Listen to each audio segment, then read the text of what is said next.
Today we're discussing the new Reanimation Protocols rule and talking about whether the new incarnation is stronger or weaker.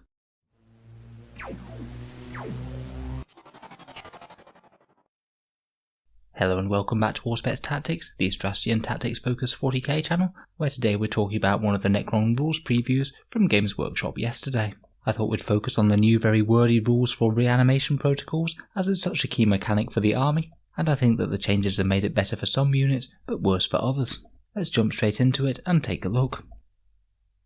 So for your Necrons, now you'll be rolling Reanimation Protocols every time a unit makes an attack against the Necron unit, rather than at the start of your turn. Basically, after the enemy has made an attack against the unit, any models that are destroyed will generate some Reanimation Protocols rules, provided the entire unit isn't destroyed. If your entire unit gets wiped out, then no rolls are made. The wording for the rule is actually really quite specific. It only happens if the enemy makes a shooting attack or a close combat attack. That means unfortunately things like psychic powers or bombers dropping bombs in the movement phase aren't going to trigger Reanimation Protocols. Those Necrons will just be gone. Perhaps a little bit narrower in scope. You basically generate a number of dice depending on the casualties that you've suffered from that attack and try and reanimate the Necrons. Basically what you do is you get all of the Necron models that you have lost that turn, ones that are completely destroyed, and for each wound of destroyed Necron model you roll 1 dice. Reanimation protocols still succeed on a 5+, and they can be modified by up to +1 or -1, so unfortunately you can't stack any stacking buffs on them to make them succeed on a 2+ or 3+ or anything like that. It's only going to be a 4+ at best now. That's a bit sad and potentially a bit of a nerf, but we will have to see the rest of the Necron Codex. Maybe they might be able to get some sort of reroll mechanics for Reanimation Protocols on the go. We just don't know yet. So as I said, you roll 1 dice for each wound that's been lost, and you roll a dice and try and succeed on a 5+. For 1 wound models it's nice and simple. Basically every 5+ result that you roll will mean that a model gets back up, but for multi-wound models it's now become a little bit harder. You now need as many 5+ results as the model has wounds to be able to stand it back up.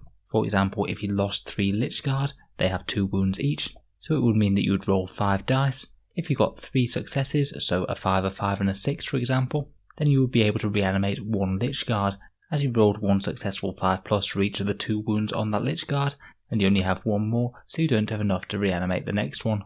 So that would mean 1 Lich Guard comes back due to Reanimation Protocols, and the others are dead. Honestly, I think that this really isn't that good for any multi-wound models with Reanimation Protocols, particularly things like Lich Guard, Scorpec Destroyers or those Ophidian Destroyers. You are going to need a lot of successes to be able to reanimate 1 model. For example, if you lost 1 Scorpec Destroyer to a shooting attack, you'd get to roll 3 dice, but they'd all have to be 5s and 6s to get that Scorpec Destroyer back. It's really quite unlikely, basically a 1 in 27 chance. It means Reanimation Protocols for big multi-wound models are really not going to be all that useful against chip damage. Say 1 unit shoots at the Scorpex and kills 1 of them.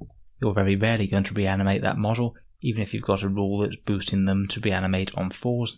Reanimation Protocols are weirdly going to be stronger against units that have done a lot of damage to 1 unit but not quite killed it.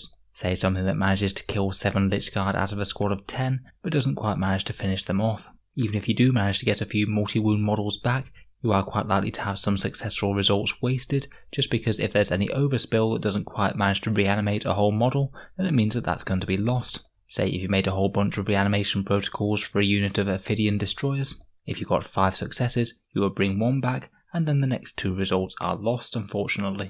I think the Reanimation Protocols as a result is just going to be far more useful on units with 1 wound, such as Warriors or Immortals, and much less so on units that have multiple wounds.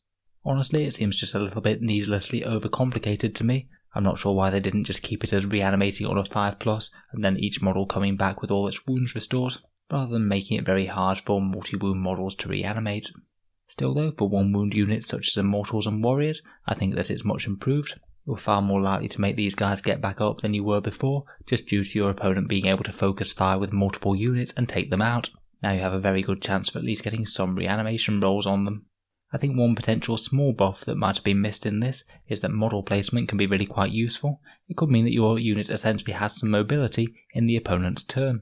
Say for example, if your warrior squad was just a couple of inches off an objective, you might be able to use a reanimated model to snag that if your opponent shoots it and you get 1 back. You can set up that model again within coherency, and all of a sudden steal an objective out from under someone's nose.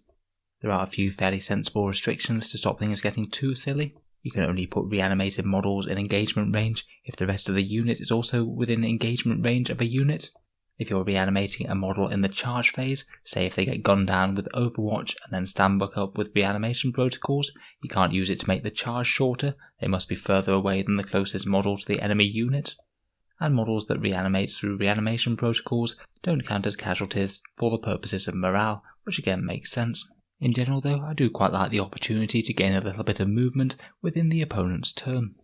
I think it's going to be very interesting to see what sort of other buffs that the Necrons can get to these reanimation protocols, particularly if there's any sort of rules that allow the entire unit to attempt reanimation protocols after they've taken casualties. I really hope that something like Resurrection Orbs, or maybe some sort of Relic Resurrection Orb, might allow that to happen. Or maybe it might be possible with a stratagem or something. I think if that might be possible, it could make reanimation protocols a lot more useful for multi-wound model units, where at the moment I think it's very rarely going to come into effect. So overall, reanimation protocols for me seem better and more useful on Immortals and Warriors, and worse on multi-wound units as per the rules that we have at the moment. I'll certainly be interested to see exactly how things shake out once we have the full rules for the Codex in our hands. Let me know what you think of the new rules down in the comments below. I'll be interested to hear your guys' takes on them. Personally, I feel that it might have been a bit better if they'd just kept it with a simple situation that they had before, where on a 5+ the model gets up with 4 wounds restored, and not going through this strange sort of wounds mechanic. If you've enjoyed the video, feel free to subscribe to Auspex Tactics. We'll certainly be covering the Necron Codex release as it comes out, and I'll hopefully be back with some details as to the command protocols later in the day. I happen to have been sent a full list of every single one. If you've been enjoying the videos recently, I'd just like to mention that the channel has a Patreon page which you can find down in the video description. It is how I can afford to spend quite so much time making videos about 40k tactics, so if you are enjoying then any support is massively appreciated.